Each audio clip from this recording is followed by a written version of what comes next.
मला एक विचारायचं आहे, तुम्ही जेव्हा या सगळ्यांचा तपास तुम्ही करता, बाकी तर आपण डिटेल्समध्ये जाऊयाच आणखी गोष्टींच्या, पण आता नक्की तुम्हाला पहिली गोष्ट तुम्हाला कुठली नजरेस आली? ही सगळी इथली एक संघटित गुन्हेगारी अशी ती आहे की फक्त एका व्यक्तीचं तिथलं वर्चस्व आहे? नक्की काय आहे? दोघांपैकी कुठली गोष्ट आहे? नाही, कसं आहे की हा जो व्यक्ती आहे, जर तो साधा असता आणि चांगला माणूस असता तर त्याच्यावर पहिलं तर 14 FIR हे झाले नसते. परळीत एकच परळीत 10 FIR आहेत आणि ते पण आपण कधी बोलतोय की त्याला इतका राजकीय वर्दस्त असताना एवढे झाले होते, कारण ते तितके गंभीर होते. असे इतके गंभीर नसलेले किती असू शकतील याची आपण विचार पण नाही करू शकत. तर अशा गुन्हेगाराला, म्हणून मी काय केलं की 3 जुलैचं त्याच्यावरचं अख्खी लिस्टच काढली की परळीत त्यांच्यावर किती गुन्हे आहेत.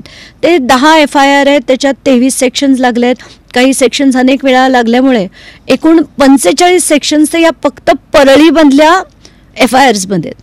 मग त्याच्यातला 3 तारखेचा मी FIR परत बाहेर काढला आणि तो बघून खरंच धक्का बसला, कारण त्याच्यात एक्झॅक्टली सेम होतं. म्हणजे जीवे मारण्याची धमकी, खंडणी, त्याच्यात सगळे म्हणजे 307, 323, 336, 146, 147, 148, 149 शस्त्र अधिनियमाखाली 3, 4 आणि 25 म्हणजे धाक दाखवून, शस्त्र दाखवून दबाव करणे, दहशत करणे असे सगळे गुन्हे होते. आणि हे वेगळ्या प्रकरणात होते, हे या अवादाच्या प्रकरणात नव्हते. तर पहिला अवादाचा मे मधला, त्यानंतर 3 जुलैचा होता. मग कारवाई का नाही? आणि कारवाई म्हणून मी म्हणते की याच्यात धनंजय मुंडे यांचा रोल आहे की जोपर्यंत त्यांचा असा राजकीय दबाव असतो, कुठल्या पोलिसाची हिंमत होईल, केस पोलीसची हिंमत होईल यांच्या विरुद्ध काही कारवाई करायची? आणि ती झाली नाही. आणि एका साध्या सरपंचानी त्याचा विरोध केला म्हणून अशा माणसाला चेचून टाकायचं की इतक्या क्रूरपणे त्याची हत्या करायची की ह्याच्या पुढे कोणी आपल्या विरुद्ध लढण्याची हिंमत सुद्धा करणार नाही.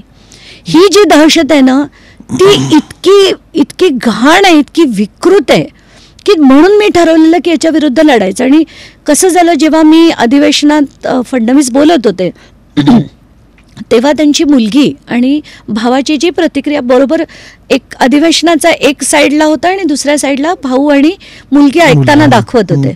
तर भाऊ म्हणाला, उद्या माझ्या भावाचं 13वं आहे, त्याच्या आधी निदान त्यांना अटक व्हायला हवी. आणि मुलगी म्हणाली की माझ्या बाबांना न्याय मिळायला हवा. ते आणि ती जितकी डिस्टर्ब्ड होती ना, ते बघून असं वाटलं हे काय चाललंय आणि का एवढा वेळ लागतोय?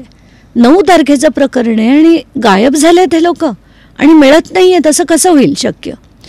तर जसजसं आपण त्याच्या पुढचे सगळे तमाशे आपण बघत गेलो, काय काय झाले, कसे, मग त्यांना अटक कशी झाली. मग 30 तारखेला आधी धनंजय मुंडे जाऊन फडणवीसांना भेटतात, मग 31ला हा सकाळी सरेंडर करतो, सगळ्यांना माहिती मिळते, CID बहुतेक ती बातमी लीक करतात, सगळ्यांना ती माहिती मिळते की इतक्या वाजता तो येऊन सरेंडर करणार आहे. कुठून आली ही बातमी? कसं कळलं लोकांना? कसं कळलं त्यांच्या कार्यकर्त्यांना? कसे पोहोचले ते तिथे पोलीस स्टेशनवर? तुमचा काय त्यातलं काय? हे सगळंच आधी मॅनेज्ड आहे, हे स्टेज मॅनेज्ड होतं. कारण मला असं वाटतं की एक तर ते 2 गुन्हे वेगळे नव्हते. 9 तारखेचा हत्येचा जो गुन्हा होता तोच खरा गुन्हा होता आणि जो खंडणीचा गुन्हा होता तो तर आधी केव्हाच झालेलाच होता. मे महिन्यापासून हे चाललं होतं. तर त्याला मुद्दाम वेगळा करून की वाल्मिक कराडवर हा आरोप पुन्हा लागू नये म्हणून हा 11 तारखेचा गुन्हा हा वेगळा केला गेलाय. कसं आहे कमलेश की हे राजकीय लोकांची ना डोकी फार सुपीक असतात आणि कसं आपल्या लोकांना वाचवायचं, कसं ते पूर्ण स्टेज सेट करायचं. जसं आपण बघितलं ती SIT जी बनली ती सगळ्या बीडच्या अधिकाऱ्यांची, म्हणजे मुख्यमंत्री म्हणाले SIT होणार तर SIT होणार. मग सगळे आनंद झाला सगळ्यांना की SIT होईल, त्याची चौकशी होईल. पण कमलेश किती वेळा SITने चौकशी केली आणि त्याच्यात नीट कारवाई झाली आहे? आतापर्यंत आपण बघितलं सिंचनात SIT होती, महाराष्ट्र सदन घोटाळ्यात SIT होती, बदलापूरच्या प्रकरणात होती. काय साध्य झालं आतापर्यंत? सगळी प्रकरणं बंद झाली. जनता पण विसरते, सगळे लोक विसरतात, माध्यमं विसरतात, संपला विषय. पण तेव्हा अनाउन्समेंट काय होते, कुठलीही घटना घडली की एक समितीची स्थापना होईल आणि ती समिती त्याची पुढे चौकशी करेल. आणि आपण बघितलं की एक SIT झाली, ज्याच्यात मग फोटो आले, मी पण ते ट्विट केले की अधिकारी अगदी त्यांना छानपैकी असा हात पकडून जर धरून उभे आहेत आणि छान असा फोटो काढतायत, काय चौकशी करणार आहे ते? त्यांची निदान बाजूला असले ना तर मी समजू शकते.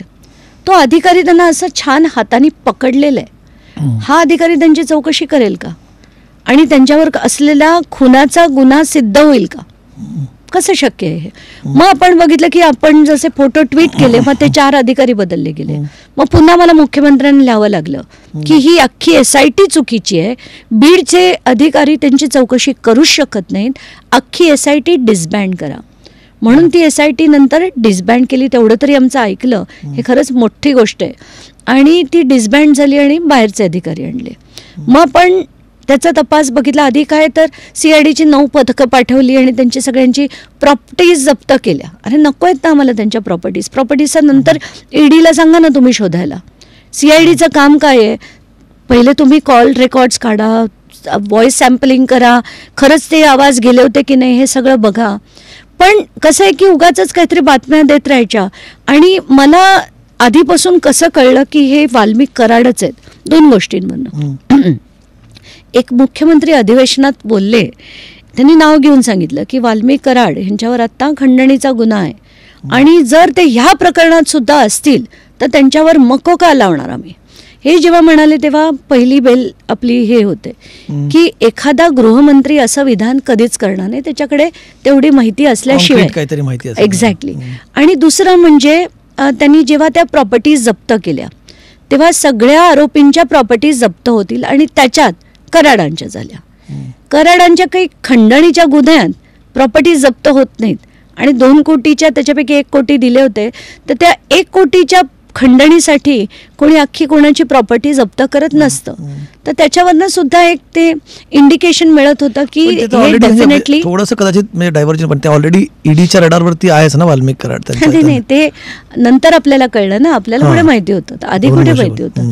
तर ते प्रॉपर्टीज त्यांच्या जप्त केल्या. पण मला तेच वाटतं की बातम्या काहीतरी दाखवत राहायच्या आणि लोकांना असं बिलीव्ह करायला लावायचं की खरंच काहीतरी होत आहे. आणि मग हळूहळू त्याचा ट्रॅक गेला की मग लोक विसरून जातात. तसाच काहीसा प्रकार इकडे झाला. आता ती SITची 9 पथकं होती, एवढं करून त्यांना एक व्यक्ती सापडत नाही. धनंजय मुंडेहून फडणवीसांशी बोलतात 30 तारखेला संध्याकाळी, 31ला सकाळी हा सरेंडर करतो. कसले तमाशेत. मग त्याच्यानंतर धनंजय मुंडे जाऊन प्रफुल्ल पटेलांना भेटतात, मग ते भुजबळांना भेटतात, मग ते लॉबिंग करतायत असं कळतं. मग इकडनं अजित पवार अमित शहाची भेट घ्यायला जातात. म्हणजे काय म्हणजे तुम्ही राजकीय दबाव हा कसला फालतूपणा आहे. मी तर म्हणे ना ॲब्सोल्यूट फालतूपणा आहे.